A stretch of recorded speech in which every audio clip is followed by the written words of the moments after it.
What on earth is a McLaren 620R? Well, it's the latest car in a long line of special edition McLarens that takes the already spicy recipe that is the 570S and dumps a whole load of Carolina Reapers on top of it. Those are the world's hottest chilies, according to Wikipedia. But wait a minute, wasn't the 600LT meant to be a hardcore version of the 570S? Yes, but the 600LT was a slightly longer, lighter, and more powerful variant of the 570. The 620R, meanwhile, is essentially a road-going version of the 570S GT4 car. And yes, with a name like 620R, it's even more powerful than the GT4 cars raced by customer teams across the globe. Make no mistake, the 620R is so much more than just a dolled-up 570S. So here are 5 things you need to know about McLaren's race car for the road. But before we jump into the list, don't forget to like the video and subscribe to the channel. Just look at the massive wing at the back of the car.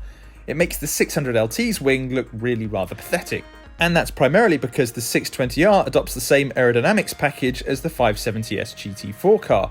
The giant rear wing is almost identical to that of the Racer, only with a brake light and a few small design changes to ensure it doesn't take out the eyes of people who will, without doubt, stop and gawp as you drive by. The wing has 3 different settings depending on how much downforce you want for the milk run, and is capable of generating 185 kilos of downforce at 150 miles an hour. There are also small carbon fibre canards stuck to the front bumper and a slightly smaller version of the GT4's front splitter, which together produce some 65 kilos of downforce at 150. Oh, and there's a huge air scoop on top to keep the engine cool and make the car look like a baby Le Mans racer. Underneath the wild bodywork is a mix of standard 570S and GT4 componentry.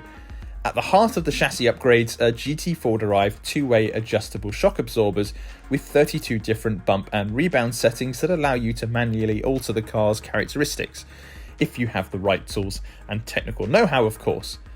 You also get new springs and roll bars, centre-locking wheels inspired by the GT4 car, and a bespoke set of Pirelli slick tyres for devouring lap times. Of course, you can't take a car with slick tyres out on public roads, as it'll be lethal in the slightest of rain showers, so McLaren has also supplied a set of road-legal Pirelli Trofeo R tyres. You'd think that a racing car would be more powerful than the production car it's based on, right? Well, not exactly.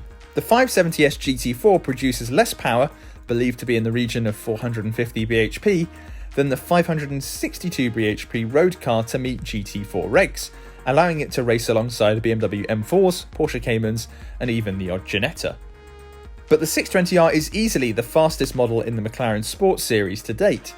The car's 3.8-litre twin-turbo V8 engine pumps out, as the name suggests, 620 PS, which translates to 612 bhp.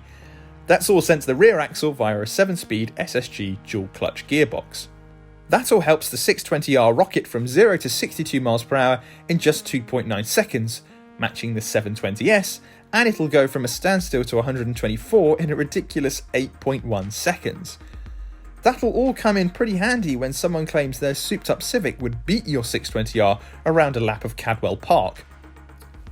McLarens aren't exactly what you'd call hefty cars, as they're built around a carbon fibre monocoque, which is both extremely light and resilient. McLarens are typically featherweights compared to rivals from Lamborghini or Ferrari. That, however, hasn't stopped McLaren from making its cars even lighter. The 620R's lightest dry weight comes in at 1,282 kilos, which is about 31 kilograms lighter than the 570S. The two-way damper system from the race car has allowed McLaren to trim some 24 kilos alone, as the system saves 6 kilograms at each corner.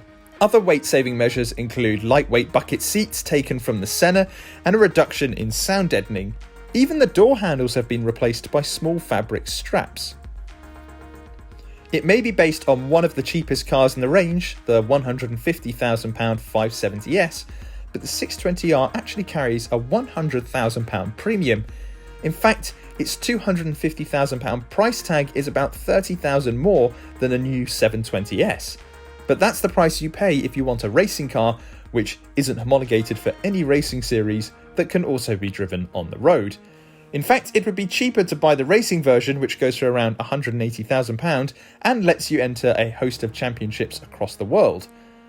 Only 225 examples of the 620R will be made, making it significantly rarer than a Senna or even a £1.5 million Elva speedster. Remember, you can check out all the latest car news and reviews by heading over to YesAuto.com.